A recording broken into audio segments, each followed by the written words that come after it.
हाँ जी। तो बच्चों हमारा जो है एटॉमिक स्ट्रक्चर का चैप्टर पूरा हो गया था। अब एटॉमिक स्ट्रक्चर का चैप्टर पूरा होने के बाद हम एटॉमिक स्ट्रक्चर पर बेस्ड कुछ क्वेश्चंस कर लेते हैं। और क्वेश्चंस में जो है ये H.C. वर्मा के जो एग्जांपल्स हैं वो करवा देता हूँ सारे। इससे क्या होगा, आपको उसकी प्रैक्टिस बन जाएगी।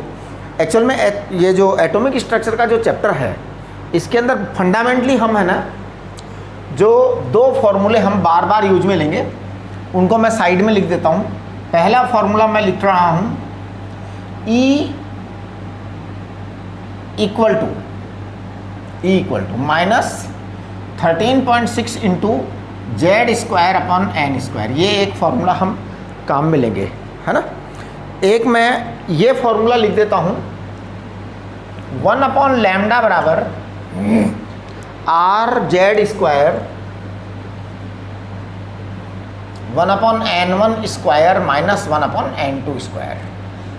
ये एक फॉर्मूला होगा। और एक जो फॉर्मूला हम बहुत बार काम में ले चुके, लैम्डा इक्वल टू 1240 अपॉन जो भी इलेक्ट्रॉन वोल्ट में वैल्यू आएगी ना वो इसके नैनोमीटर में डायरेक्ट आंसर आएगा। ये तीन चीज़ें जो है ना हम बार बार यूज में लेंगे। बाकी अभी तक जो आप फोटो इलेक्ट्रिक इफेक्ट में एक्स रेज में पढ़ चुके हो वो सब काम में लेंगे हम, राइट। तो देखिए मैं शुरू कर रहा हूँ। सबसे पहले मैं बात करूँगा H.C. वर्मा जी की जो है बुक, उसमें 372 पेज पर आ जाइए। 372 पेज पर एग्जाम्पल 43.1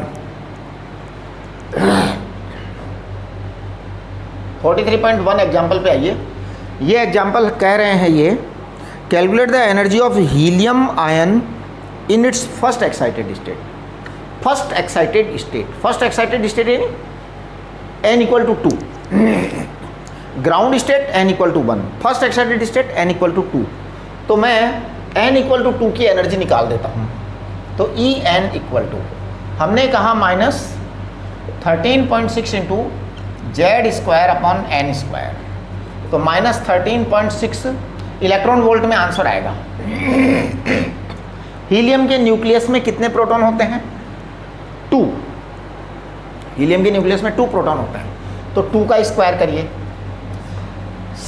फर्स्ट एक्साइटेड स्टेट यानी कि n इक्वल टू 2 का स्क्वायर करिए, यानी कि -13.6 इलेक्ट्रॉन वोल्ट आंसर आ जाएगा, राइट। ये आपका 43.1 HCV का एग्जाम्पल हो गया, फर्स्ट वाला। अब इसके बाद में आप सेकंड एग्जाम्पल पर चलिए। Calculate the wavelength of radiation emitted when helium plus max से transition from n equal to 3 to n equal to 2।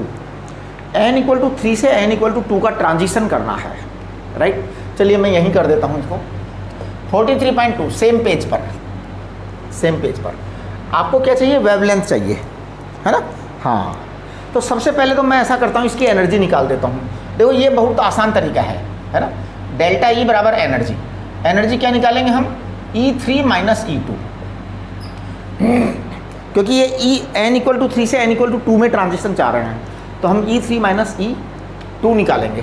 तो देखो मैं कहूँगा -13.6 इंटू जेड स्क्वायर। हीलियम में 2 प्रोटॉन होते हैं, तो मैं 2 का स्क्वायर कर देता हूँ। 2 का स्क्वायर 4। अब 1 अपॉन n2 स्क्वायर मतलब 9 माइनस 1/4। ये आपका एनर्जी आ गई। ये डायरेक्ट इलेक्ट्रॉन वोल्ट में डायरेक्ट एनर्जी आएगी आपकी। तो मैं इसको कह रहा हूँ -13.6 इंटू 4 इंटू 1/9 माइनस 1/4 कितना आएगा? 36 आएगा। 36 आएगा। अब ये आपका कितना आ जाएगा? -5 आ जाएगा। -5 आ जाएगा। तो आप देखिए डेल्टा E कितना आएगा? डेल्टा E आएगा -13.6 इंटू ये 9 आएगा। ये 5/9 हो गया, -5/9 है ना। तो आप प्लस कर दो इसको, तो 5/9 इलेक्ट्रॉन वोल्ट बेटा आपका आंसर आ गया। अब आपको चाहिए लैम्डा। हमने कहा लैम्डा बराबर होता है 1240 अपॉन इलेक्ट्रॉन वोल्ट में। आप इसकी वैल्यू रखिए 13.6 इंटू 5 इंटू 4। आप चेक करिए और कैलकुलेशन करिए। तो मैं इसकी अप्रोक्सीमेट कैलकुलेशन करूँगा, एकदम सही तो मैं करूँगा ही नहीं, जानते हो आप लोग, है ना। कभी आज तक सही नहीं करी तो अब क्यों करूँगा मैं। हाँ, तो आप थोड़ा सा चेक करिएगा। ये बेटा 1240 इंटू 4, मेरे को लगता है ये एक काम करो ना, आप इसको 4 से काटो और इसको है ना 4 से काटो। मुझे लगता है इसको 4 से काटने पर कितना आएगा, 4 3 जा 12 है ना, तो ये 3.4 आएगा। 4 3 जा 12, 3.4 आएगा। इसको 5 से काटने पर कितना आएगा, 1240 को 5 से काटो, 5 दूनी 10,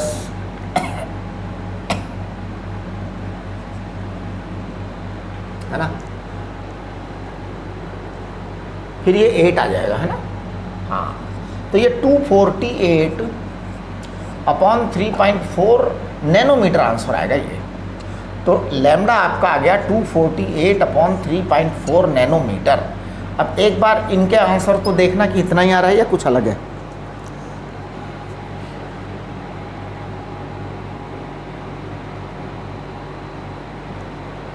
हैं, ये तो बहुत डिफरेंस आ रहा है, ज़्यादा ही डिफरेंस है। ऐसे कैसे भाई, हैं?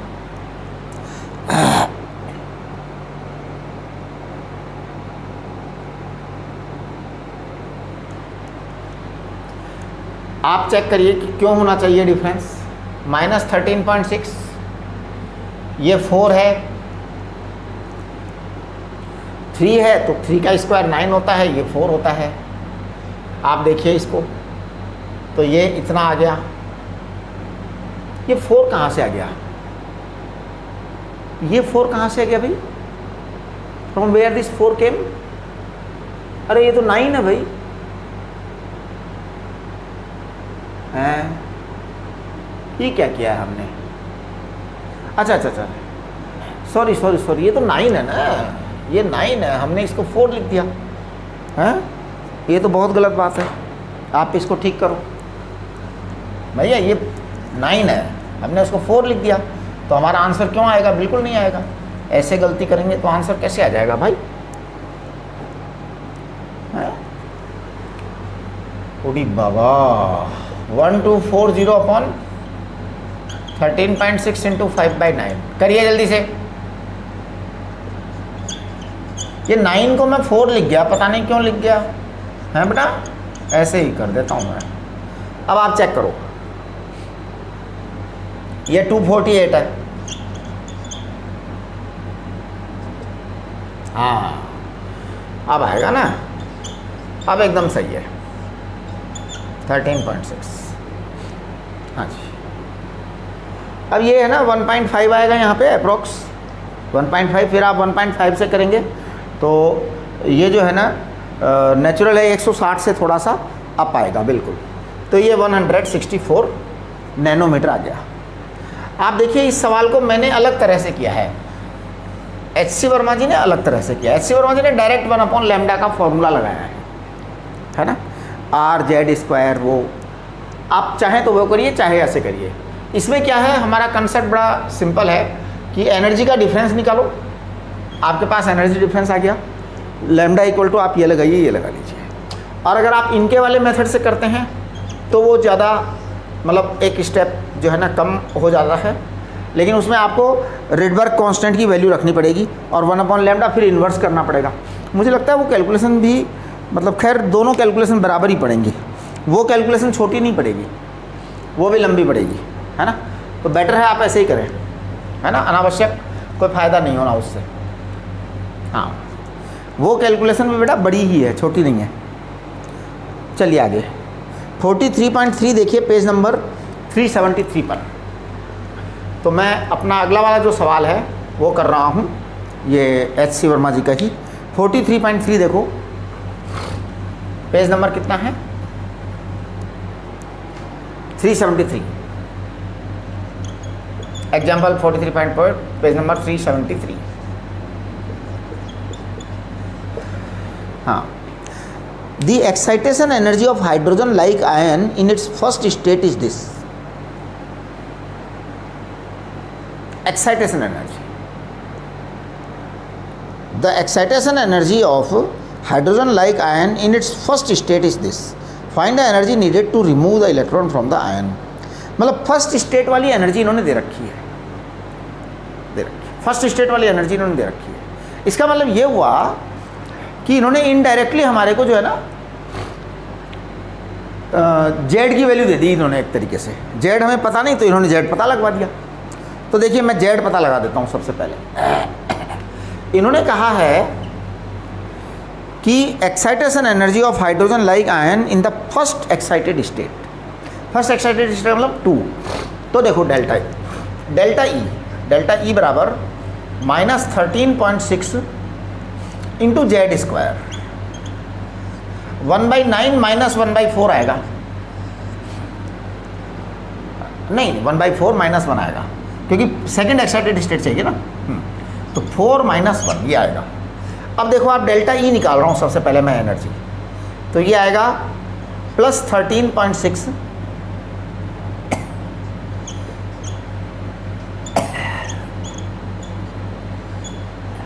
ये आएगा 1 - 1/4 तो 3/4 आ जाएगा ये इन्होंने आपको दे रखा है कितना 40.8। तो लो मैं इसको लिख रहा हूँ ज़रा 13.6 इंटू 3/4 इंटू जेड स्क्वायर, इसको इन्होंने कहा है 40.8। अब मैं कहता हूँ कि ये जो है ना ये शायद सीधे सीधे 3 बार कट जाएगा। तो मुझे लगता है जेड स्क्वायर बराबर 4 आ गया है ना, जेड स्क्वायर बराबर 4 आ गया तो जेड बराबर 2 आ गया, यानी हमारे पास जेड की वैल्यू आ गई। अब जब जेड की वैल्यू आ गई तो इनको सबसे पहली एनर्जी चाहिए ग्राउंड स्टेट की एनर्जी, जिससे एक्चुअल में रिमूव करने के लिए एनर्जी कितनी चाहिए जो ग्राउंड स्टेट पे है वो सारी दे दो, रिमूव हो जाएगा है ना। तो ये लीजिए आपका आंसर आ गया। आपकी जो E1 है ना फर्स्ट एनर्जी E1 वो होती है -13.6 Z square upon N square, formula ये है। तो -13.6 इंटू जेड स्क्वायर यानी 4, एन स्क्वायर यानी 1 का स्क्वायर। इसका मतलब ये -40.8 है ग्राउंड स्टेट की एनर्जी। तो required energy for the ionisation for to remove the electron, required energy यही होगी जी, हैं? हाँ रिक्वायर्ड एनर्जी यही होगी फिर तो। हाँ 4 से मल्टीप्लाई करनी पड़े इसको, 13.6 को 4 से मल्टीप्लाई करना है ना। हाँ 4 से करना है, 4 से। मेरे को वो 3 वाला ही ध्यान में रह रहा है। तो इसको करिए 54.4 करेक्ट। इतना इलेक्ट्रॉन वोल्ट चाहिए कि प्लस वाली चाहिए है ना। तो वो रिक्वायर्ड एनर्जी है, रिक्वायर्ड एनर्जी जो आपको चाहिए प्लस हो जाएगी वो। आप इस बात को समझने की कोशिश करिए। ये हमने जो एनर्जी निकाली है ना ये वाली माइनस है। माइनस का मतलब है कि वो उसकी ग्राउंड स्टेट की एनर्जी है। जब आप उतनी एनर्जी प्लस में दे देंगे तो वो रिमूव हो जाएगा इलेक्ट्रॉन। इलेक्ट्रॉन रिमूव करने का मतलब है उसको पूरी की पूरी आप एनर्जी दीजिए माइनस वाली, करेक्ट। चलिए ये आपका 43.3 है। आप आगे आ जाइए वर्कड आउट एग्जाम्पल्स पर। एक काम करना, ये इन्होंने थ्योरी लिख रखी है लेसर वगैरह की, ये काफ़ी लंबी चौड़ी कहानी है ना। यहाँ से कोई क्वेश्चंस वगैरह तो आते नहीं है ना, आएंगे। आप इस स्टोरी को भले ही पढ़ लेना, एक बार रीडिंग लगा लेना है ना। हाँ वैसे कोई ख़ास दमदार बात नहीं है। अब हम आते हैं वर्कड आउट एग्जाम्पल पर। तो आप आ जाइए पेज नंबर 378 पर। Look at page number 378। 378 पर वर्कड आउट एग्जाम्पल 1 करूँगा मैं सबसे पहले। आप ज़रा देखिए एक बार, एक मिनट ज़रा। हाँ तो वर्कड आउट एग्जाम्पल 1 देखिए आप। Find the radius of lithium ion in its ground state assuming that Bohr model is valid. देखो जी लिथियम आयन है ना, इसका मतलब है कि इसमें 3 जेड है, 3 जेड है। अब आप आर का फंडामेंटल फॉर्मूला बता दो अपना 0.529 है ना, 529 ठीक है। ये क्या होता है एन स्क्वायर अपॉन जेड होता है या एन अपॉन जेड स्क्वायर होता है? N square upon Z. आप आर का फॉर्मूला बताओ फंडामेंटल जो आपको पढ़ाया था मैंने, ठीक है। अब वो जो है ना ये देखना की बात है कि ये क्या है। तो मैं इसको लिख रहा हूँ R = 0.53 लिख दो इसको। तो एन स्क्वायर यानी कि फर्स्ट नंबर 1 और जेड आपका 3 है। तो ज़रा इसको R को 0.53 में 3 से भाग लगाना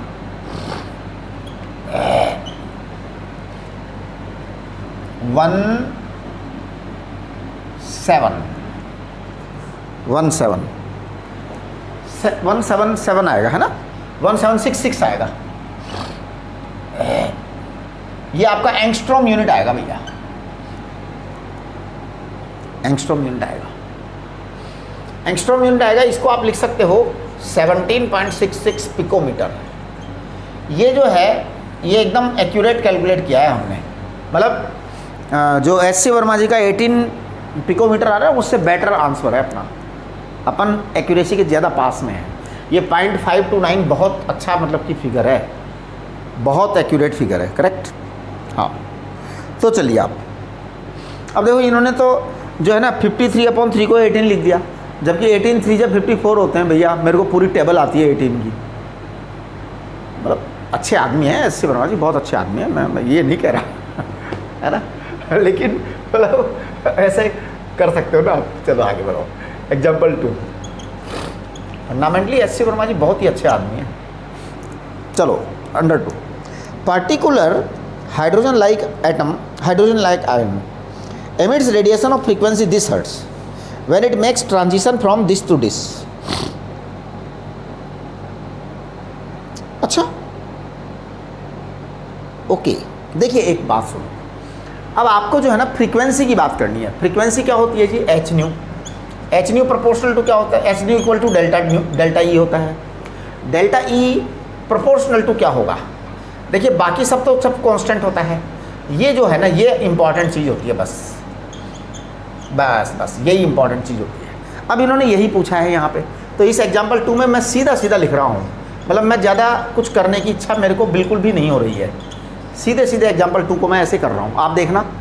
इसको यहाँ आ जाओ, मैं यहाँ आ गया हूँ। ν1/ν2, नहीं ν2/ν1 करो ना। हाँ, आपको पहला वाला दे रखा है, दूसरा वाला निकालना है, तो लो जी ν2/ν1, ν2/ν1 कर रहा हूँ मैं। सभी लोग ν2/ν1 को देखें एक बार अच्छे तरह से, ठीक है जी। तो देखिए ν2/ν1 इन्होंने पहले वाला दे रखा है 2 से 1 का, बाद में दे रखा है 3 से 1 का करवाना है इनको। चलो मैं 3 से 1 वाला मैं ऊपर लिख रहा हूँ, ये n2 है ना न्यू। हाँ, तो देखना 1/9 -1, नीचे लिखूँगा 1/4 -1, बस हो गया अपना काम।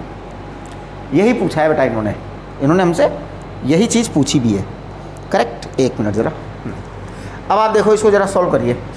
तो ये -8/9 ऊपर आएगा और -3/4, तो -8/9 ऊपर आएगा और -3/4 नीचे आएगा।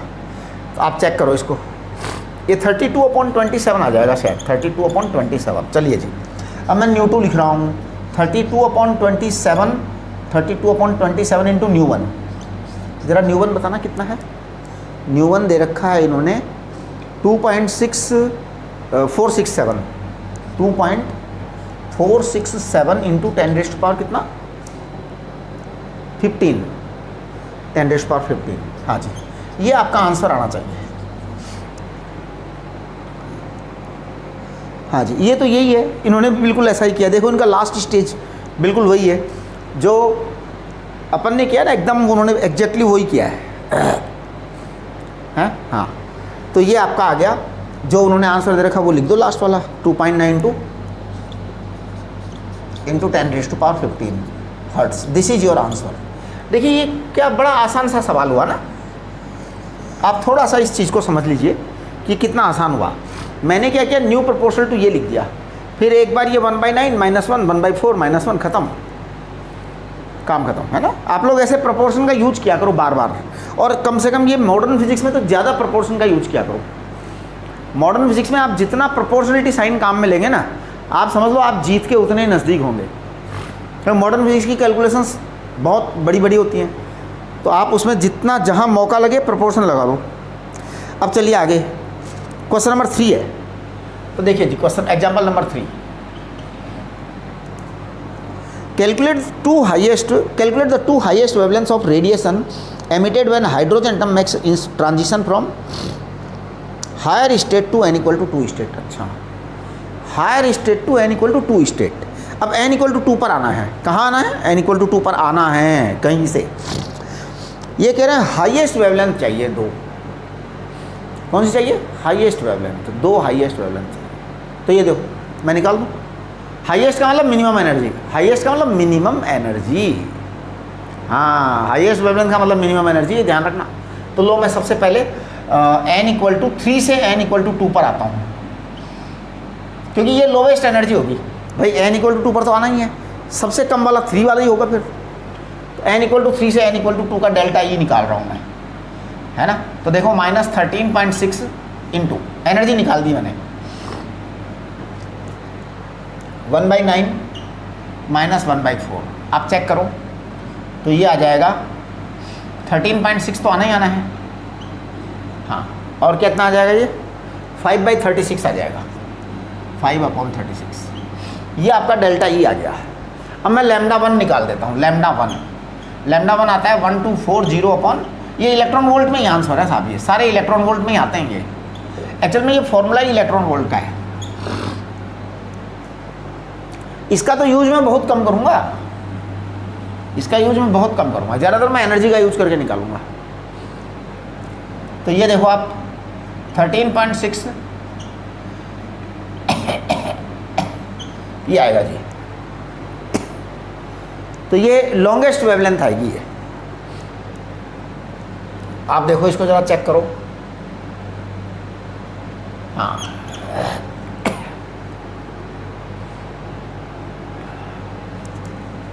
ये थोड़ी कैलकुलेशन तो है ही, हल्की फुल्की कैलकुलेशन तो करनी पड़ेगी।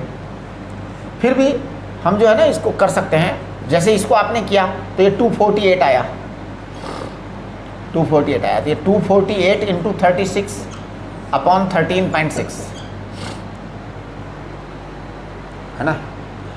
अब ये 13.6 को अगर आप 20 से मल्टीप्लाई करते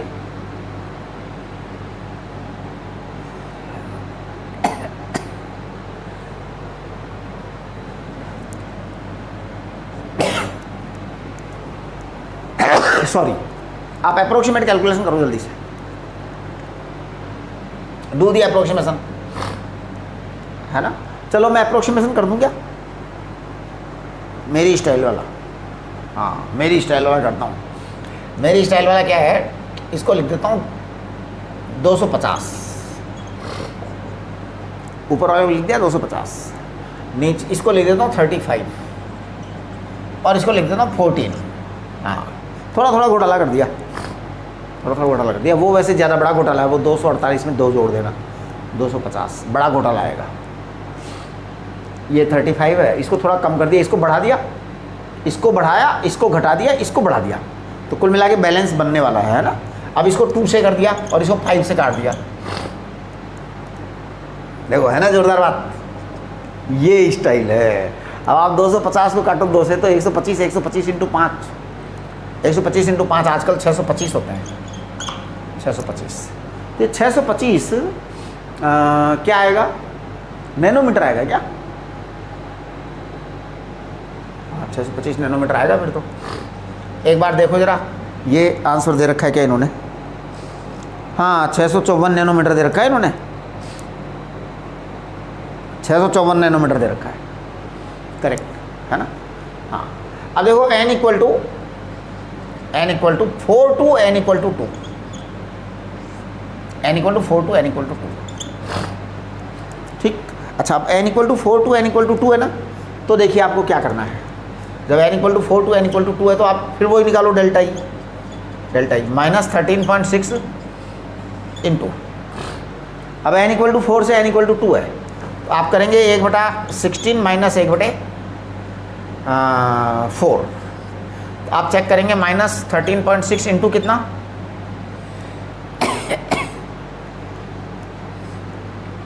4, 16 4 करेंगे तो ये 16 आएगा, यहाँ पे -3 आ जाएगा शायद ऊपर, -3 आ जाएगा। तो कुल मिलाकर के अब आपका जो लैम्डा है ना नेक्स्ट वाला बड़ा लैम्डा, वो आएगा 1240 डिवाइड बाई 13.6 इंटू ये 16 आ जाएगा और ये 3 आ जाएगा, ऐसे आ जाएगा। तो आप देख सकते हो कि कितना आएगा वो, ठीक है।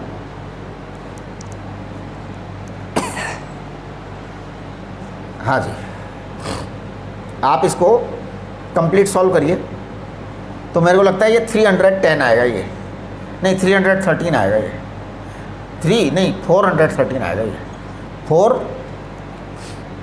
और 4 तो ये आया और 413 आएगा ये 413 और वो 16 और ये 13.6 तो कितना आएगा ये 13.6 को मेरे को लगता है 3 से मल्टीप्लाई कर दो तो ये 30 आएगा। ये 480 नैनोमीटर आ रहा है क्या, 480 नैनोमीटर आएगा। हाँ ऐसा ही है। अब आप देखिए इसी को हम अगर डायरेक्ट याद रख पाते हैं, अगर रख पाते हैं तो देखो मैं तो नहीं रख पाता, मैं अपनी बात बता दूं, मेरे को याद नहीं रहता, लेकिन आप लोग रख सकते हो, आप लोग रख सकते हो और रखना भी चाहिए आपको, केमिस्ट्री में भी काम आएगा, बार बार काम आएगा। क्या क्या बार बार काम आएगा? हाइड्रोजन के लिए आप ये याद रखिए -13.6 -3.4 -1.51 एंड -0.85 और उसके बाद -13.6 3.4 1.51 0.85 और माइनस कितना था वो यार, वो याद नहीं है अब, है ना, पॉइंट पता नहीं कितना था वो 13.6, इसके बाद ये, इसके बाद ये, इसके बाद ये, फिर -8.5 पता नहीं कितना था 0.85, लेकिन इतना तो याद है मेरे को, है ना। आप अगला 5-6 तक याद रख सकते हो, 5-6 तक याद रख सकते हो और ऐसी कोई खास बात भी नहीं है। आप 13.6 में डिवाइड करते जाओ आता जाएगा। देखो 30.6 में हमने 4 से डिवाइड किया, ये आ गया, फिर हमने 4 के बाद 9 से डिवाइड किया, 9 के बाद 16 से डिवाइड किया, फिर 16 के बाद 25 से डिवाइड करो, हाँ 13.6 को 25 से डिवाइड करो तो देखो 25 से जब डिवाइड करेंगे ना तो ये आएगा 0.5 और 4 आएगा शायद, है ना, नहीं 0.5 तो आएगा ही आएगा, ये 2 आया, 13.6 है ना ये, तो 12.5 तक तो 0.5 आएगा,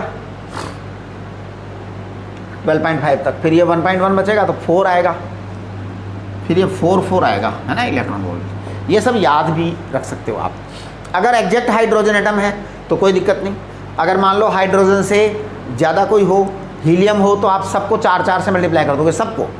देखो सुनो, ये वाली चीज़ मैं आपको बताता हूँ, ये वाली चीज़ बताता हूँ आपको, बहुत ही ज़ोरदार चीज़ है ना। इधर मैं हाइड्रोजन की बात कर रहा हूँ, सारे हाइड्रोजन की 5-6 ऑर्बिट तक बात कर देता हूँ, फिर इधर हीलियम की, फिर इधर लिथियम की बात करता हूँ।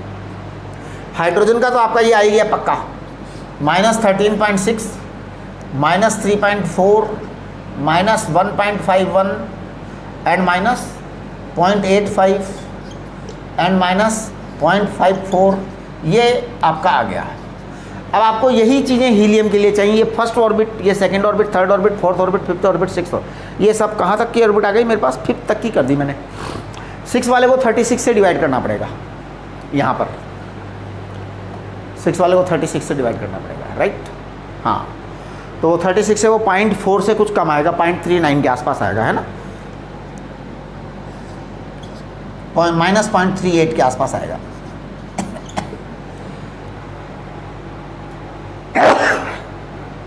करेक्ट। अब देखो अगर आपको हीलियम वाली बात करनी है तो हीलियम वाली बात करनी है ना आपको, तो इन सबको 4 से मल्टीप्लाई कर दो, सबको 4 से मल्टीप्लाई कर दो, आपकी हीलियम वाली बात हो जाएगी। अच्छा, फिर आपको उसकी बात करनी है अगर लिथियम वाली, है ना, लिथियम वाली बात करनी है तो क्या करो, सबको 9 से मल्टीप्लाई कर दो, लिथियम वाली बात हो जाएगी। तो इट इज़ वेरी सिंपल, ये सब कोई बड़ी चीज़ नहीं। अब सवाल ये उठता है, ये जो एग्जाम्पल 3 है ना, एग्जाम्पल 3, ये देखो हम डायरेक्ट कर सकते थे, मतलब एग्जाम्पल 3 को जो मैंने इतनी कैलकुलेशन की है उसकी आवश्यकता नहीं है, अगर आपको ये सब चीज़ें याद रह जाती हैं तो। अगर आपको ये सब चीज़ें याद रह जाती हैं, है ना, मेरे को याद नहीं रहती हैं, आपको रह सकती हैं, रखनी चाहिए आपको याद, है ना। तो देखो ये सवाल इतने से में हो जाएगा, यानी कितना बारीक सा सवाल हो गया, कितनी बड़ी कैलकुलेशन गायब हो गई, एकदम से गायब हो गई साहब। देखो ये जो है ना एग्जाम्पल 3, ये कितना छोटा सा सवाल बन गया, चिन्ना सा बन गया। देखो कैसे λ1 डायरेक्ट लिखूंगा, अब मैं λ1 डायरेक्ट लिखूंगा, कहाँ से कहाँ हो रहा है साहब, 3 से 2 में आ रहा है, 3 से 2 में आ रहा है। तो 3 वाला देखो एनर्जी ये है, 3 वाला ये है, और सॉरी 2 वाला ये है, 3 वाला ये है। तो 3.4 में से 1.5 घटाइए। जब 3.4 में से आप 1.5 घटाएंगे तो 1.9 आएगा। तो ये लो जी 1240 डिवाइड बाई 1.9, ये आपका आंसर आ गया। हाँ देखो कैलकुलेशन की गड़बड़ भी होने की संभावना नहीं है ना, कोई अप्रोक्सीमेशन भी नहीं करना पड़ा। आप सीधा बताओ 1.9 इसको काटो, तो ये देखिए 19 को मैं कर रहा हूँ, 19 6 जब 114 होता है, तो 19 6 जब 140 करेक्ट। फिर 19 6 जब 114 हो गया 10 आ गया, 19 5 जब 95 होता है, फिर ये 3 के आसपास आ जाएगा। ये लो जी 653 नैनोमीटर आएगा। कहाँ गया ये वर्ड आउट एग्जाम्पल, उड़ गए क्या? अच्छा एक मिनट ज़रा, एक मिनट जस्ट अ मोमेंट। हाँ ये देखो एकदम सही आ गया आपका। और ये वाला निकालना हो तो आपको इसका और इसका डिफरेंस निकालना है। तो 3.4 में से आप 0.85 घटाइए, 3.4 में से 0.85 घटाइए, तो देखिए लैम्डा 2 आपका कितना आएगा 1240। अब 3.4 में से 0.85 घटाएंगे तो 25.5 आएगा, मतलब प्लस 2.55, ये आंसर आएगा। 2.55 आ गया। अब 2.55 आएगा तो कितना हो जाएगा ये 2.55 आएगा तो नेचुरल है ये 480 के आसपास आ जाएगा। बिल्कुल आप देखो ये 2.5 को आप करेंगे ना तो ये 480 के आसपास आएगा। 490 के आसपास आएगा, बल्कि वो 480 के आसपास भी नहीं, 490 के आसपास आएगा। तो आप देख रहे हैं कि इसको अगर आपको ये याद रह जाती हैं वैल्यूज तो आपको फिर कुछ करने की ज़रूरत नहीं रह जाती है। चलिए अब हम आगे के सवाल करेंगे 4 5 6 जो भी हैं।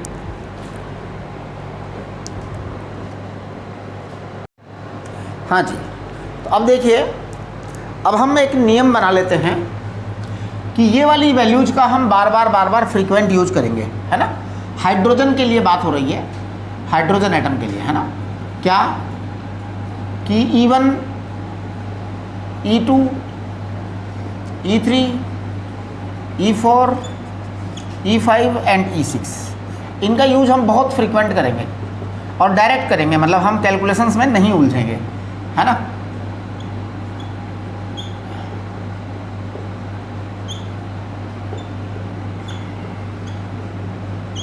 हाँ अब इतनी बार लिख लिया ना कि याद हो ही जाएगा,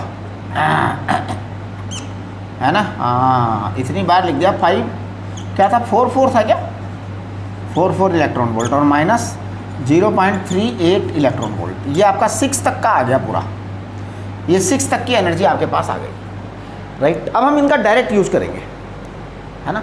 तो चलिए इनका SCB का जो है ना पेज नंबर 378 पर worked out example number 4 check करो आप। यस तो देखिए एग्जाम्पल 4 में इन्होंने पता है क्या पूछा है। एग्जाम्पल 4 में इन्होंने पूछा है कि what is the wavelength of radiation emitted when electron in a hydrogen atom jumps from infinity to 2। Infinity से 2 में आना है, इसका मतलब 2 वाली जो एनर्जी है वो सारी आएगी, है ना। बस तो 2 वाली एनर्जी सारी आएगी, इसका मतलब आप डायरेक्ट आंसर दे दीजिए इसका। लैम्डा 2 बराबर 1240 divide by 3.4 nanometre is your answer. यही आपका आंसर है, बस सीधा, कुछ नहीं करना, नो कैलकुलेशन। अब आप देखो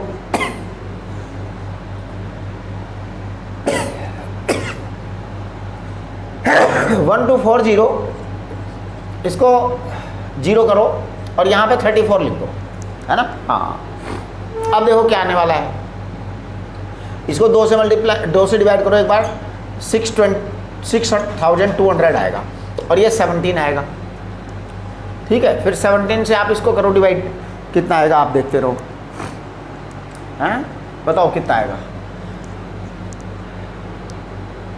हाँ तो 17 3 जा 51, फिर उसके बाद में 19 बच जाएगा, तो 17 5 जा 85, 17 5 जा 85,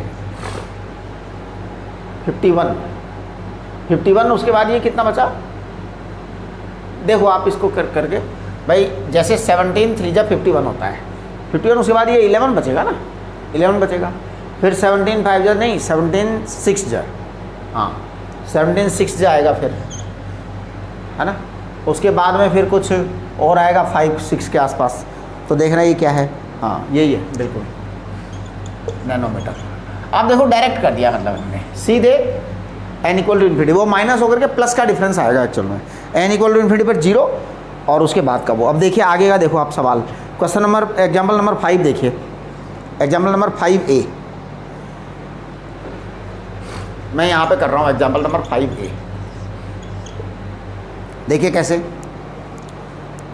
find the wavelength of radiation required to excite the lithium from the first to third Bohr orbit. अब देखिए लिथियम है साहब, लिथियम होने का मतलब हमारी जो वैल्यूज है ना उन सबको हम 9 से मल्टीप्लाई करेंगे, हाँ लिथियम का मतलब ये होता है। 3 है तो जेड स्क्वायर वो 9 हो जाएगा। अब देखिए इसमें क्या पूछ रहे हैं ये, हाउ, एक मिनट, सबसे पहले calculate the wavelength of the radiation required to excite from first to third Bohr orbit, यानी फर्स्ट एंड थर्ड का डिफरेंस चाहिए। तो ये लो जी, डेल्टा E13 निकाल रहा हूँ मैं, 3 और फर्स्ट का डिफरेंस निकाल रहा हूँ, तो -13.6 माइनस थर्ड कितना है, थर्ड है आपका 1.51, इसको आप 9 से मल्टीप्लाई कर दो, हाँ 9 तो लिथियम के कारण मल्टीप्लाई हुआ ना। अब आप देखो ये कितना आ रहा है, तो मैं 13.6 को 1.51 कर देता हूँ, तो कितना होगा, डिफरेंस निकालो, और फिर इसको है ना प्लस भी कर देना, जिससे कि वो लैम्डा हमने, वो तो खैर हम बाद में कर देंगे, फिलहाल आप इसकी कैलकुलेशन करो। 13.6 में से 1.5 गया तो आपका क्या बचेगा, 12 बचेगा, 12 बचेगा, तो प्लस 12 पॉइंट कितना, इसमें से आप जाएंगे तो 12.09 बचेगा, ये 09 इंटू 9 आएगा ये फिर। तो चलो जी 12 को 9 से मल्टीप्लाई करो, 108 आएगा, 12 9 जब 108 होता है। अब 108 को 0.9 से और कर देंगे तो 109 आ जाएगा, ये 109 बोल दिया मैंने इसको इलेक्ट्रॉन वोल्ट। आपको लैम्डा चाहिए तो लैम्डा आएगा 1240 अपॉन 109, ये आपका आंसर आ गया, ये नैनोमीटर में आंसर आएगा। तो मैं ज़रा इसको कैलकुलेट कर रहा हूँ, मेरे को लग रहा है 1200 नैनोमीटर आ जाएगा अप्रॉक्स, है ना, 1200 नैनोमीटर बोल दो इसको, ज़रा ऐसे ही बोल दो, देखना आंसर कितना आ रहा है। ये फर्स्ट वाला कहाँ गया, 1200 नैनोमीटर, अच्छा किया तो इन्होंने भी यही है, ये 109, लेकिन 109 का भाग लगाने पर इन्होंने बहुत कम कर दिया, 1100 कुछ कर दिया इन्होंने, तो 1104। अब हो सकता है भैया ये अपन क्या, अपन तो ऐसे ही कर रहे हैं ना अंदाजा, अपन कोई सही थोड़ी कर रहे हैं, ये ज़्यादा अच्छे आदमी होंगे शायद, ऐसे और ज़्यादा ठीक से करते होंगे, हम ठीक से नहीं कर रहे ना बेटा, लेकिन आप करेंगे तो ये आपका इट इज़ राइट आंसर। ये 5 का ए आया है। अब एग्जाम्पल 5 का बी करूँगा मैं, बी, यानी कि आपको एक बात देख रहे होंगे कि अगर ये वैल्यूज आपको याद है ये वाली सारी, तो इसका मतलब क्वेश्चन बड़ा ही छोटा सा बन जाता है, बड़ा सा सवाल चिन्ना सा बन के रह जाता है, तो बड़ा अच्छा ऐसा होता है। तो आगे देखिए अगला क्या कह रहे हैं, how many spectral lines are observed in the emission spectrum of the above excited system. अच्छा कहाँ से कहाँ तक आया था, थर्ड से आया था, फर्स्ट टू थर्ड, तो कितनी स्पेक्ट्रल लाइंस आएंगी ये पता लगाना है, बस नंबर ऑफ स्पेक्ट्रल लाइंस पता लगाना है। तो ये तो बेटा सिंपल सा बात है, क्या कि आप सबसे पहले क्या करें, 3 से 1 आ सकता है, 3 से 2 आ सकता है, करेक्ट, और फिर 2 से 1 आ सकता है। देखना 3 स्पेक्ट्रल लाइंस ही आएंगी इसमें, तो इसके अलावा कोई संभावना नहीं है, 3 स्पेक्ट्रल लाइंस बस, ठीक है। चलिए एग्जाम्पल 6 देखो, एग्जाम्पल 6 देखिए, एग्जाम्पल 6 है, find the wavelength present in the first find the wavelength present in the radiation emitted when hydrogen atom excited to n equal to 3 state to return to their ground state. Hydrogen है क्या, find the wavelengths, अच्छा मतलब वो सारी wavelengths चाहिए कि 3 से 1 तक आनी है, तो सारी वेवलेंथ्स निकालनी है। ये लो जी, देखो आपको हाइड्रोजन एटम है साहब, है ना, और इस हाइड्रोजन एटम को 3 से 1 तक आना है, तो सबसे पहले मैं ऐसा करता हूँ, 3 से 2 का निकालूंगा, फिर 3 से 2 का निकालने के बाद फिर 3 से 1 का निकालूंगा, फिर 2 से 1 का निकालूंगा। तो मैं सबसे पहले 3 से 1 का निकाल रहा हूँ, 3 से 2 का, सॉरी 3 से 2 का, 3 और 2 का डिफरेंस, 3 और 2 का डिफरेंस देखो 3.4 1.1, तो 3.4 1.1 कितना आएगा, 1.9 आ जाएगा शायद, 1.9 आ जाएगा, राइट। अब 1.9 आ गया तो आप इसका लैम्डा 1 निकाल लो, लैम्डा 1 आएगा 1240 अपॉन 1.9, डायरेक्ट आंसर सीधा। तो ये 654 एंगस्ट्रॉम के आसपास आएगा। देखना जरा, पहला वाला दे रखा होगा इन्होंने 654,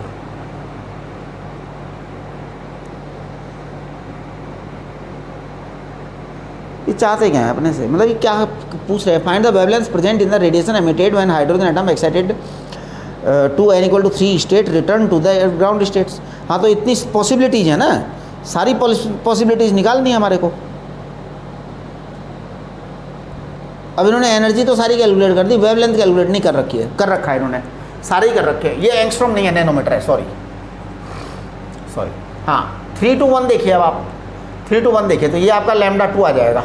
ये अलग अलग इन्होंने अपने मतलब ऑर्डर अलग किया है, जिसको हमने सबसे पहले निकाला उसको SC बनौती ने सबसे लास्ट में निकाल रखा है, कोई खास बात नहीं है। अब आप 3 से 1 का डिफरेंस निकालो, 3 से 1 का डिफरेंस तो फिर वही आ जाएगा, ये जो है कितना था 12.09, ये रहा, ये वाला आ जाएगा। तो इसको 12.1 भी कह सकते हो आप, इसको 12.1 भी कह सकते हो।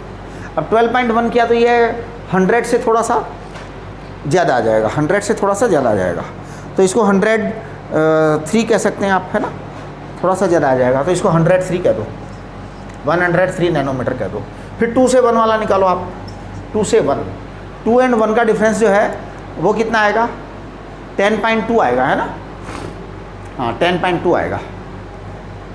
तो ये लो जी, मैं इसको कर रहा हूँ 2 से 1 का डिफरेंस, लैम्डा 3, तो ये 1240 अपॉन वो 2 और 1 का डिफरेंस, 13.6 और 3.4 का डिफरेंस निकालो, तो कितना आएगा, ये 10.2 आएगा, 10.2 आएगा।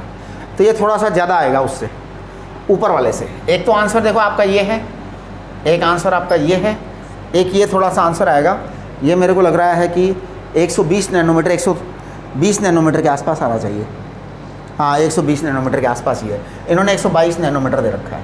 आप देख रहे हो ना, मतलब बड़ा आसान हो जाता है अगर आप डायरेक्ट इसका यूज़ करते हैं, तो इन डेटा का यूज़ करते हैं। तो एटॉमिक स्ट्रक्चर में तो बहुत सारे इसी डेटा का यूज़ कर आके छुट्टी करा करो आप लोग, है ना। ये सवाल बड़े छोटे छोटे से आते हैं, फट फट फट फट हो जाते हैं। चलिए अब देखो एग्जाम्पल 6 हो गया, एग्जाम्पल 7 देखो आप, how many different wavelengths may B observe in the spectrum excited state. ये आप देखो, ये एक इन्होंने फॉर्मूला बना दिया कि आपका अगर n स्टेट से जो है हो रहा है तो आप कितना मतलब कि वेवलेंथ बना सकते हो मैक्सिमम। तो ये कह रहे हैं how many different wavelengths may be observed in the spectrum from a hydrogen sample if the atoms are excited to the states with principal quantum number n। तो इसका आपको फार्मूला बनाया है इन्होंने, एक और कुछ नहीं किया। ये एग्जाम्पल जो है ना 6, एग्जाम्पल 7 है शायद, ये है ना, एग्जाम्पल 7 है, करेक्ट। ये आपको याद रखना है, n इंटू n-1/2 इतनी स्पेक्ट्रल लाइन होगी। ये केमिस्ट्री वाले बहुत पढ़ा देते हैं ये फॉर्मूला, है ना, हाँ। तो अपने को इसमें दिमाग लगाने की ज़रूरत नहीं है, ये केमिस्ट्री वाले पढ़ा देते हैं खूब सारे। चलिए आगे आ जाइए, मोनोक्रोमेटिक रेडिएशन, क्वेश्चन नंबर 8 देखो, एग्जाम्पल 8 देखो आप, example 8, monochromatic radiation of wavelength lambda is incident on hydrogen sample in ground state. Hydrogen atom absorbs a fraction of light and subsequently emit radiation of 6 different wavelengths। अच्छा 6 different wavelengths, तो फिर आपके कैसे निकलेगी, देखो 6 different wavelengths, तो आपका n = ये वाला जो फार्मूला है इसको मैं काम में ले रहा हूँ 6 wavelengths। अब ये 6 wavelengths पता है कहाँ कहाँ से आएंगी, बताओ कहाँ कहाँ से आएंगी। मेरे को लग रहा है ये n = 4 से आएंगी, n = 4 से आएंगी। तो इससे मतलब 4th एक्साइटेड स्टेट है जी। ये लो, मैं एग्जाम्पल 8 को यहाँ कर देता हूँ क्योंकि अब ये बड़ा छोटा सा एग्जाम्पल बन गया ना, इतने से स्पेस में हो जाएगा बड़े आराम से। हाँ इतनी सी जगह काफ़ी है इस एग्जाम्पल को करने के लिए। तो भैया ये n = 4 चाहिए, क्योंकि n = 4 होते ही 6 लाइन्स बन जाएंगी, 6 लाइन्स बन जाएंगी। हाँ n = 4 होते ही 6 लाइन्स बन जाएंगी। हमें 6 वेवलेंथ चाहिए, है ना, इन्होंने ऐसा ही पूछा है। ठीक है जी, यहाँ की जगह हम कहीं और काम में लेंगे, है ना। हाँ तो देखिए ये n आपकी 6 लाइन्स बन गई। अब 6 लाइन्स बन गई तो आप कैलकुलेशन कर लो अपनी। छठा वाला कहाँ है? उरी बाबा, नहीं नहीं 4 तक आना है हमको तो बस। हाँ 4 तक ही आना है, 4 तक ही आना है। डेल्टा ई बताओ, डेल्टा ई बताओ जी। डेल्टा ई आप बताइए 1 और 4 का gap, E4 minus E1। E4 है आपका -85, -0.85 sorry, -0.85 and minus 13.6 electron volt direct लिखो जी। तो आप इसमें से घटाइए 0.8, 13.6 में से 0.8 गया तो 12.27 आएगा ये, 12.75 आएगा। अब जब आपके पास 12.75 आ गया ना, तो बस अब आगे का कैलकुलेशन तो आप कर लीजिए। लैम्डा, ये लो मैं लैम्डा लिख रहा हूँ, लैम्डा। एक मिनट ज़रा, हाँ सब सही है। आप एक बार लैम्डा लिख लो, 1240 अपॉन 12.75, 1240 अपॉन 12.75, यानी कि ये जो है ना कितना आएगा, 100 से कम आएगा भैया, ये 100 से कम आएगा। 96 नैनोमीटर के आसपास आना चाहिए, 96 97 ऐसे लिखा है मैंने, सही सही थोड़ी लिखता हूँ मैं कोई। ये 97.5 बोल रखा है इन्होंने, हाँ तो मैं कौन सा सही लिखता हूँ, 97.5 नैनोमीटर, ठीक है। ये एग्जाम्पल 8 आ गया। अब एग्जाम्पल 9 की बात करते हैं। देखो कितने छोटे छोटे एग्जाम्पल है ना, कितने से मतलब टक टक टक टक कर दिया करो, बहुत आसान होता है ये। The energy needed to detach the electron of a hydrogen like ion in ground state is 4 Rydberg. अच्छा ये क्या बोला इन्होंने, the energy needed to detach the hydrogen the electron of a hydrogen like ion in ground state is 4 Rydberg. What is the wavelength of the radiation emitted when the electron jumps from first excited state to the ground state? ठीक है, energy needed to detach. भैया 4 Rydberg जो है पहले वाले की है, तो इन्होंने कह रखा है एग्जाम्पल 9 के अंदर energy E1 is 4 Rydberg, 4 Rydberg correct, ये इन्होंने बोला। अब ये कह रहे हैं what is the wavelength of radiation emitted when the electron jumps from the first excited state to the ground state. First excited state to ground state, first excited state क्या होती है 2, फर्स्ट एक्साइटेड स्टेट क्या होती है 2। ये E1 है तो इसका मतलब E2 कितना आ जाएगा, E2 आ जाएगा E1 into E1 upon N square, E1 upon N square, n square 4 है तो 4 Rydberg अपॉन 4 यानी 1 Rydberg आ जाएगा ये E2। तो डिफरेंस कितना आ गया जी एनर्जी का, एनर्जी का डिफरेंस आ गया है डेल्टा E बराबर 3 Rydberg, 3 Rydberg। ये जूल में आएगी शायद एनर्जी, है ना, हैं 3 Rydberg आ गई, ठीक है। अच्छा अब ये 3 Rydberg आ गई तो इसको नहीं, क्या जरूरत है आपको जूल में कन्वर्ट करने की, जूल में कन्वर्ट करने की जरूरत नहीं है, नो नीड डायरेक्ट करो, डायरेक्ट करो। एक्चुअली पता है क्या होता है, ये जो हाइड्रोजन वाली एनर्जी है ना -13.6, इसको बोलते हैं -1 Rydberg, इसका नाम ही 1 Rydberg है ना, हाँ तो ये 1 Rydberg है, तो ये 3 Rydberg आ गई।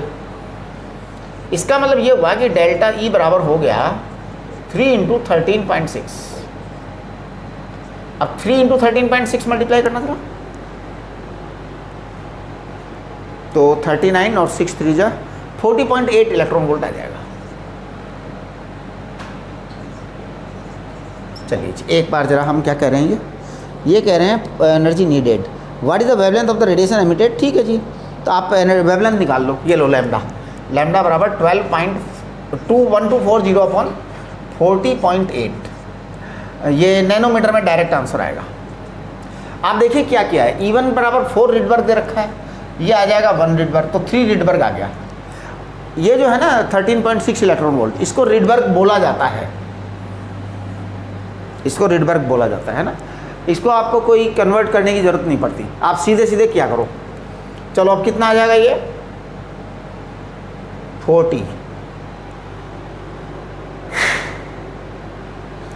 30 के आसपास आएगा, ये तो 30 नैनोमीटर के आसपास आएगा, है ना। देखो 40 × 30, हाँ 30 नैनोमीटर के आसपास आएगा, बिल्कुल 30 नैनोमीटर ही है। आप देखो कितना आराम से ये आ रहा है, 30 नैनोमीटर करेक्ट। ये आपका एक पार्ट हुआ। अभी इसका एक पार्ट और है, एक पार्ट और है इसका। B, what is the radius of the first orbit of this atom.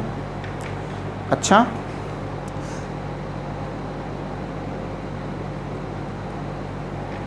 अच्छा उसमें 4 रिडबर्ग है, तो मतलब एनर्जी जो है ना वो 13.6 की 4 गुनी है वहाँ पर। तो आप देखिए इसके अंदर क्या चक्कर है कि आप एनर्जी वाले से पता लगाइए क्या है जेड। तो देखिए मैं एग्जाम्पल 9 का बी पार्ट कर रहा हूँ। एग्जाम्पल 9 का बी पार्ट आपको ई एन के बारे में कहा था कि -13.6 Z square upon N square, ये आपका फॉर्मूला है, करेक्ट। इन्होंने इसको कहा है 4 इंटू -13.6, ऐसा इन्होंने बोला है। 4 रिडबर्ग है ना। अच्छा, अब ये आपका जो है -13.6, इसका मतलब ये हुआ कि Z square upon N square बराबर 4 है। अब ग्राउंड स्टेट है तो n = 1 रख दो, जेड स्क्वायर अपॉन 1 स्क्वायर, तो जेड बराबर 2 आ जाएगा। ये जेड बराबर क्या आ गया, 2 आ गया। अब आपको इसकी रेडियस निकालो। आर बराबर आपको बताया था 0.529 into n square upon Z. N square तो 1 है, तो आप 0.529 इंटू एन को 1 रख दो और जेड को 2 रख दो। तो 0.529 में 2 से भाग लगाओ जी। 2 से भाग लगाएंगे कितना आएगा, ये आएगा 4 और ये कितना है 6। अब आप इसको बस कर दो, है ना। हाँ, तो ये मेरे को लग रहा है ये आ जाएगा 0.2645 एंगस्ट्रॉम आएगा। ये एंगस्ट्रॉम है, ये एंगस्ट्रॉम यूनिट है बेटा, यहाँ पे ध्यान देने की बात है, ये एंगस्ट्रॉम यूनिट है। अगर आप इसको नैनोमीटर में लिखना चाहते हैं तो आपको लिखेंगे 0.02645 नैनोमीटर। बहुत इंपॉर्टेंट बात है ये, आपको ये ध्यान रखना पड़ेगा कि ये एंगस्ट्रॉम यूनिट है। अच्छा, इन्होंने तो है ना नैनोमीटर में लिखा ही नहीं, इन्होंने पिकोमीटर में लिखा है। पिकोमीटर यानी पिको मैंने 10⁻⁻12 में लिखा है। चलो जी, पिको का मतलब पता है क्या था। नैनोमीटर को अगर आप पिकोमीटर में कन्वर्ट करना चाहते हो तो 1000 से गुणा कर दो। पिकोमीटर में कन्वर्ट करना है 1000 से गुणा करो जी, तो 26.45 पिकोमीटर आएगा। देखना जरा कितना दे रखा है इन्होंने, हाँ 26.5 दे रखा है, इतना पिकोमीटर आया। ये आपका एग्जाम्पल 9 का बी पार्ट हुआ। This was example 9 A part and this was example 9 B part. चलिए अब एग्जाम्पल 10 देखिए आप। A hydrogen sample is prepared in a particular excited state. Hydrogen sample is prepared in a particular excited state. The photon of energy this get absorbed into the sample to take some of the electrons to further excited state. अच्छा, तो ये कह रहे हैं find the quantum number of state A and B. अरे भैया बात ये है 2.55 इलेक्ट्रॉन वोल्ट का डिफरेंस देख लो कहाँ पे पाया जाता है, बस और कुछ दिमाग लगाने की जरूरत नहीं है। डिफरेंस जो है हाइड्रोजन है, डिफरेंस जो है ना आपका कितना है, डिफरेंस ऑफ एनर्जी। ये जोरदार बात कही है इन्होंने, बहुत ही आसान सवाल बना दिया। 2.55 इलेक्ट्रॉन वोल्ट का डिफरेंस चाहिए, खत्म, काम खत्म। 2.55 इलेक्ट्रॉन वोल्ट का डिफरेंस चाहिए। कहाँ मिलता है 2.55 का डिफरेंस कहाँ मिलता है? मुझे लगता है यहाँ मिलता है 2 में और 4 में। हाँ 2 और 4 में मिलता है 2.55 का डिफरेंस। 2 और 4 देखना, आंसर 2 और 4 ही होगा। कुछ समझने की जरूरत नहीं, कुछ सोचने की जरूरत नहीं, पक्का आंसर 2 और 4 है, गारंटी से। देखो कितना आसान है ना ये एटॉमिक स्ट्रक्चर में, मज़ा आएगा आप लोगों को। करिए आप सारे सवाल उड़ा दो, सारे सवाल उड़ा दो आप। हाँ जी, देखिए अब आप आ जाइए एग्जाम्पल नंबर 11 पर।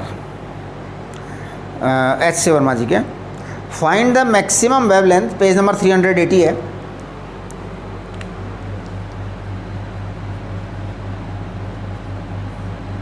हाँ जी, तो देखिए ये क्वेश्चन नंबर 11 है, फाइंड द मैक्सिमम वेवलेंथ है ना, maximum wavelength of light which can ionize a hydrogen atom in its ground state. अच्छा बस light of wavelength lambda naught is incident on hydrogen atom which is the first excite which is in the first excitation, find the kinetic energy of the electron orbit. बड़ा आसान सा सवाल हो गया भैया ये तो।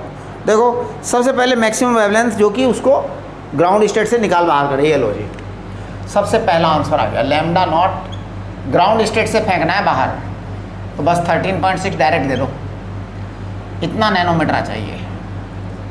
तो चलो जी, ये जो है ना 13.6 जो आएगा ये 124 है, तो देखो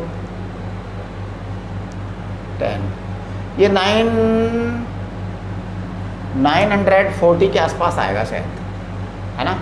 13.6 10 हो सकता है, तो ये 120 12 के आसपास बचेगा। ये 120 में 13.6 का 900 क्या होगा, ये जैसे अपन ने 9 से किया इसको, तो ये कुछ आएगा। लेकिन 13.6 को 9 से करेंगे तो ये कुछ 10 के आसपास, तो कुछ उधर से बचेगा ये, तो 3। मेरे को लग रहा है ये 922 नैनोमीटर के आसपास आना चाहिए, ऐसे ही अंदाजे से लिख रहा हूँ मैं, आई एम नॉट कन्फर्म। नहीं 920 नहीं, 92 आएगा ये, 92 नैनोमीटर। हाँ 92 नैनोमीटर इज राइट आंसर। ये आपका अभी फर्स्ट पार्ट आया है। कौन सा एग्जाम्पल है ये एग्जाम्पल नंबर कौन सा है, 11 है शायद। हाँ, तो this is example 11 part number 1, part number 1। Example 11 part number 2 देखिए अब, बी पार्ट। बी पार्ट में ये क्या कह रहे हैं कि light of wavelength lambda not, यानी इस वाली वेवलेंथ को फेंका गया, छोड़ा गया उसके ऊपर, तो kinetic energy of outcoming electron, ये लो जी, सेकंड वाली ऑर्बिट से, सेकंड वाली ऑर्बिट से। तो देखो आपको ये लैम्डा दी, यानी कि आपने एक्चुअल में 13.6 इलेक्ट्रॉन वोल्ट दिया, जबकि इलेक्ट्रॉन आपका सेकंड ऑर्बिट में ऑलरेडी है। सेकंड ऑर्बिट में उसकी एनर्जी है -3.4 इलेक्ट्रॉन वोल्ट, ठीक है। तो जो काइनेटिक एनर्जी आएगी ना भैया, वो आ जाएगी 13.6 - 3.4, क्योंकि उतनी एनर्जी उसको रिक्वायर्ड है। तो ये आपका आ जाएगा 10.2 इलेक्ट्रॉन वोल्ट। चेक करना जरा काइनेटिक एनर्जी, तो कितना आसान से सवाल है इसके अंदर। 10.2 electron volt is right answer. आगे एग्जाम्पल 12 देखो, लुक एट एग्जाम्पल 12। सभी लोग एग्जाम्पल 12 देखेंगे। देखिए एग्जाम्पल 12 कर रहा हूं मैं। Derive an expression for the magnetic field at the site of the nucleus of a hydrogen atom due to circular motion of the electron. Assume that atom is in its ground state and give the answer in terms of the gravitation fundamental constants. देखिए मेरी बात सुनिए आप, ये जो question है ना example 12, ये बोर्ड पर्पज का है। ये क्वेश्चन बोर्ड पर्पज का है। बोर्ड में ऐसे सवाल आएंगे आपके, डेराइव एक्सप्रेशन वगैरह, ये सब। तो देखो सुनो, ये कोई खास दमदार बात नहीं है। आपको मैग्नेटिक फील्ड चाहिए, क्या चाहिए, expression for magnetic field at the centre, ठीक। ये लो जी, we know that magnetic field for the circular current carrying coil या सर्कुलर कोयल या सर्कुलर करंट, तो वो μ0I/2R है। ये तो आपका यही रहेगा, चाहे कुछ भी हो जाए। अब आप देखिए, आप μ0 I को लिखिए, करंट होता है E/N, N फ्रीक्वेंसी है, न्यू क्या है, फ्रीक्वेंसी है, E/2R, this is your result. अब आप देखो इसको मैं μ0 इंटू इलेक्ट्रॉन का चार्ज है ना /2, ये तो लिख ही देता हूँ। अब न्यू एंड आर, इन दोनों को लिखूंगा मैं एक्चुअल आपकी फ्रीक्वेंसी जो निकाली थी ना हमने, बोर के पोस्टुलेट से रेडियस निकाली थी, फ्रीक्वेंसी निकाली थी, उसकी एग्जैक्ट वैल्यू लिखनी है साहब, तब आपका आंसर आएगा, अब देखिए चलिए, ये हमने उस समय पढ़ा दिया था, लेकिन मैं एक बार और करा देता हूँ, जिससे आपकी प्रैक्टिस बन जाएगी कि कितना तेज़ी से हो जाता है ये काम। ज़्यादा मुश्किल काम नहीं है, लंबा चौड़ा काम नहीं है, फटाक से हो जाता है, ठीक है। तो देखिए मैं कर रहा हूँ इस काम को। सबसे पहले आपका फार्मूला क्या था, 1/4πε0 ZE² है ना। तो हाइड्रोजन है तो आपका E² ही आएगा, Z की जरूरत नहीं है, Z = 1 हो जाएगा। KQ Q1 Q2 / R था ना, हाँ, तो ये R² it is equal to क्या था, mv² R, ये था आपका। तो आपके एक R से एक R कट जाएगा, आप जरा उधर ले जाइए इसको। तो मैं लिख रहा हूँ इसको यहाँ से, मैं इसको दोबारा से लिख रहा हूँ, आप लोग चेक करना ज़रा, M we square R square बराबर E square into capital R upon 4 pi epsilon naught. आप देखिए मैं इस आर स्क्वायर को उधर ले गया, राइट। मैं यहाँ पर एक एम स्क्वायर भी लिख देता हूँ, वहाँ पर भी एक एम लिख देता हूँ। ऐसा करने से मेरे को फ़ायदा होगा, बताओ क्या फ़ायदा होगा ऐसा करने से? ऐसा करने से मेरे को ये बेनिफिट होगा कि जो है मुझे M square V square R square मिल गया। अब मैं पता है क्या करूँगा, एम वी आर बराबर एन एच अपॉन 2 पाई करूँगा। फर्स्ट ऑर्बिट है, फर्स्ट ऑर्बिट है तो एन इक्वल टू 1 लिखूँगा, फर्स्ट ऑर्बिट है तो एन इक्वल टू 1 लिखूँगा। अब देखिए सेकंड जो आपका बोर पोस्टुलेट है, बोर पोस्टुलेट क्या है, एम वी आर बराबर एन एच अपॉन 2 पाई, ये सेकंड है, ये बोर पोस्टुलेट है, ठीक है। तो अब आपके क्या आएगा, ये सेकंड आएगा। तो अब अपन क्या है कि इसका स्क्वायर कर रहा हूँ मैं, M square V square R square बराबर N square H square upon 4 pi square. इसका ये सेकंड है, चल मैंने इसका स्क्वायर कर दिया। एन इक्वल टू तो आप 1 रख दो जी, एन इक्वल टू तो आप 1 रख ही दो, ठीक है। ये आपका काम हो गया। अब हम जरा नेक्स्ट वाले पर चलते हैं। मैं क्या करूँगा, 1 और 2 को डिवाइड करूँगा, इसको और इसको डिवाइड कर दो मस्ती से, तो ये कैंसिल होके 1 हो जाएगा, बाकी आपकी ये वाली बकवास आएगी। तो देखिए मैं कर रहा हूँ 1 बराबर E square R M upon 4 pi epsilon naught, है ना। और ये H square upon 4 pi square था, तो 4 से 4 उड़ाओ, पाई से पाई को जिंदा, एक पाई ख़त्म करा।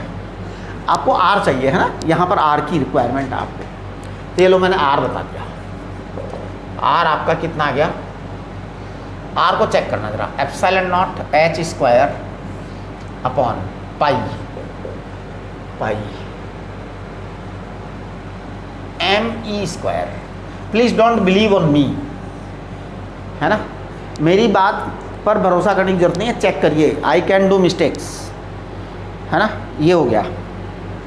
अब आपके पास में ये आर आ गया, ये आर आ गया। जब आपके पास में ये आर आ चुका है तो देखो अब आप आर तो लिख ही देंगे यहाँ पे। अब हमें चाहिए फ्रीक्वेंसी, क्या चाहिए हमको, फ्रीक्वेंसी चाहिए। तो देखिए फ्रीक्वेंसी के लिए हम क्या करेंगे कि वेलोसिटी जो है ना वो निकालेंगे पहले फ्रीक्वेंसी के लिए। तो अब देखिए क्या करेंगे, फ्रीक्वेंसी निकालने के लिए हम बहुत सिंपल सा काम कर देंगे फ्रीक्वेंसी निकालने के लिए, कि ये एम वी स्क्वायर है ना, इसको हम रखेंगे, आर को आर रखेंगे। तो मैं लिख रहा हूँ एम वी स्क्वायर आर, देखना ये वाली इक्वेशन नंबर 1 से, from equation number 1 I am going to write m we square r, है ना। मतलब मैं यहाँ से एम से मल्टीप्लाई नहीं करूँगा, है ना, उधर से एक आर काट दूँगा।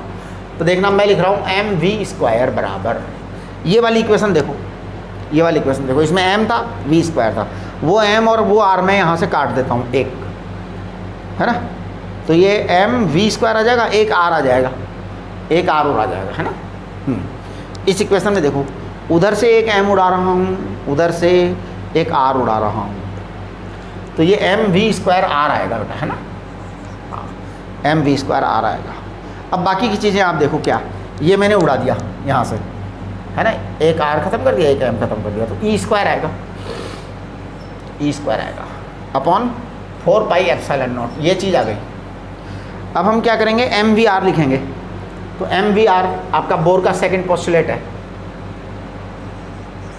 एम वी आर बराबर एन को 1 लिखो और एच अपॉन 2 पाई लिख दो।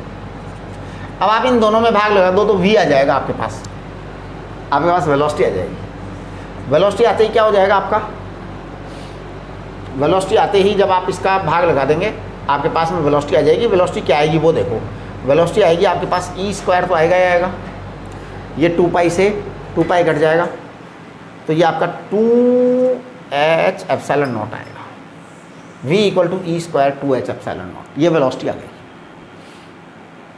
वेलोसिटी आ गई, करेक्ट। अब आपका फ्रीक्वेंसी चाहिए, आपको फ्रीक्वेंसी क्या होती है बताना, मैं बताता हूँ। v बराबर होता है ओमेगा आर, v बराबर होता है ओमेगा आर, है ना, हाँ। तो ओमेगा को कहते हैं 2 पाई न्यू आर। तो आपका न्यू क्या आएगा, न्यू आएगा आपका v अपॉन 2 पाई आर, बस ये आपका फ्रीक्वेंसी आ गया। अब मैं ये सब चीज़ें वहाँ ले जाके रखूँगा, किस वाले में? इस वाले में बी चाहिए, because we want B in this question, we want B. ये आपका 12th क्लास का बोर्ड का वो है, आपके बोर्ड में आया हुआ होगा निश्चित रूप से। जब हम जनवरी फरवरी में बोर्ड की तैयारी करेंगे तो इसको हम अच्छे से करेंगे। b equal to mu naught upon 2 e nu upon 2r, mu naught upon 2 e nu upon 2r। अब मैं ईमानदारी से सारी चीज़ें लिख रहा हूँ, आपको चेक करना है बस खाली। म्यू नॉट अपॉन, ये न्यू अपॉन 2r क्यों लिखा है? ई न्यू अपॉन 2r की जरूरत ही नहीं है, केवल एक ही आ रहा है ना, केवल एक बार ही 2 है। चलिए जी, अब देखो म्यू नॉट को म्यू नॉट रहने दो, 2 को 2 रहने दो, ई को ई रहने दो, न्यू को लिखिए v अपॉन 2r, 2πr है ना, और एक r आपका नीचे रह जाएगा। तो मैं लिखूँगा v अपॉन 2πr और एक r ये वाला है। चलिए जी, ये आपका b आ गया, बस this is your answer, this is your answer. बस अब इसको अरेंज करना है खाली। म्यू नॉट अपॉन 2 ई आएगा, ये आएगा है ना, 1 अपॉन 2π भी आएगा बेटा। अब हमें v और r स्क्वायर की बात करनी है। v ये रखा, मैं चुपचाप एक बार v लिख देता हूँ, एक बार v लिख देता हूँ। तो देखो मैं v को लिख रहा हूँ E square upon 2h epsilon naught, है ना। तो देखो v को लिख रहा हूँ ई स्क्वायर अपॉन 2 कहाँ है v, 2h एप्सिलॉन नॉट, ये v आ गया। अब मैं r का स्क्वायर करूँगा, ये r स्क्वायर है, r स्क्वायर को लिख रहा हूँ मैं, तो ये एप्सिलॉन नॉट स्क्वायर h की पावर 4, r स्क्वायर करूँगा ना, h की पावर 4, पाई स्क्वायर m की पावर 2 एंड e की पावर 4। बस ये आपका आंसर आ जाना चाहिए। अब आप चेक करिए, b इक्वल अरेंज करें, ये क्या है 2 है, ये 2π है, और ये क्या है 2 है, तो 8 आ जाएगा। तो सबसे पहले तो म्यू नॉट अपॉन 8π लिख दिया मैंने, ठीक है जी। और ऊपर पाई स्क्वायर है क्या? हाँ, ऊपर एक पाई स्क्वायर है ना, नीचे पाई है। तो एक काम करो, ऊपर का पाई जिंदा रहने दो, नीचे का एक पाई उड़ा दो, नीचे का पाई उड़ा दो। अब आप देखो नीचे इलेक्ट्रॉन कोई भी नहीं है, इलेक्ट्रॉन कोई भी नहीं है ना, लेकिन ऊपर इलेक्ट्रॉन 1 2 6 इलेक्ट्रॉन है, और m स्क्वायर भी है। तो आप m स्क्वायर रख दो और e की पावर 6 रख दो, राइट। आगे क्या क्या है, h की पावर 5 है और एप्सिलॉन नॉट की पावर 3 है। देखो मैंने शायद सारा लिख दिया, एक बार b चेक करो आप कितना है। म्यू नॉट e की पावर 7 दे रखा भाई इन्होंने, पाई m स्क्वायर भी है, और ये 8 एप्सिलॉन नॉट क्यूब भी है, h की पावर 5 है। ये इनका e की पावर 7 आ रहा है, अपना क्यों आ रहा है 6 भाई? ऐसा क्यों होना चाहिए हैं? एक बार ज़रा चेक करो, 1 2, अरे हाँ 7 ही तो है, हैं? चलो 7 ही है साहब, ये आपका आंसर आ गया। ये आपका बोर्ड टाइप क्वेश्चन है ना। तो ये आपके पास में चीज़ है, ठीक है। बस ये थोड़ा एडजस्टमेंट है और कुछ नहीं है। आगे देखिए एग्जाम्पल 13 देखो, example 13, look at example 13 please. A lithium atom has 3 electrons. The electron move close to the nucleus, making up a spherical cloud around it, and the third moves outside to this cloud in a circular orbit, right? Bohr model can be used for the motion of this third electron, but n equal to 1 state are not available to it. Calculate the ionization energy of the lithium in the ground state using the above picture. क्या problem है भैया? n equal to 2 वाली energy निकालनी है, बस खत्म बात। First वाला तो अवेलेबल ही नहीं है। अब आपका पता है इसमें क्या हुआ, 2 इलेक्ट्रॉन मिल करके, मतलब एक्चुअल में इसका न्यूक्लियस का जो चार्ज है वो 1 ही रह गया। तो इन फैक्ट जो क्वेश्चन है, in fact as per question Z equal to lithium में +3 था, लेकिन जो दो इलेक्ट्रॉन थे ना बाहर वाले, उनको इसी ने न्यूक्लियस के अंदर ही मान लिया, तो एक्चुअल में एक ही आया फिर जेड इक्वल टू। अब ये तो हाइड्रोजन लाइक एटम हो गया, तो हाइड्रोजन लाइक एटम हो गया तो E2 चाहिए आपको, तो -3.4 इलेक्ट्रॉन वोल्ट आ गया आंसर। देखना, हाँ अभी क्या है इसके अंदर, कुछ करना ही नहीं है। अब आप देखिए, मैं आपसे एक रिक्वेस्ट करूंगा सभी से कि एग्जाम्पल नंबर 14, 15, 16, 17, 18, 19 इनको आप एक बार ट्राई करिए, है ना। हाँ, कोशिश करो, मज़ा आएगा। अगर आप लोग कर लेते हैं तो आपको खुशी होती है ना, फिर लगेगा कि हाँ आप भी कर सकते हैं, हैं। और सब ऐसे ही है, सब ऐसे ही है, सब में एक दो ही यही कंसेप्ट लग रहा है और कुछ नहीं लग रहा। ठीक है, तो ये आप सारे के सारे क्वेश्चंस कर लीजिए एग्जाम्पल 19 तक, 19 कर लीजिए। और उसके बाद में फिर इनके सारे क्वेश्चंस भी कर डालो एचसीबी के। अपनी वाली जो डीपीपी है वो तो करनी ही करनी है, ये एचसीबी और करो इसके अंदर कंप्लीट, है ना। हाँ जी, चलिए, नमस्ते।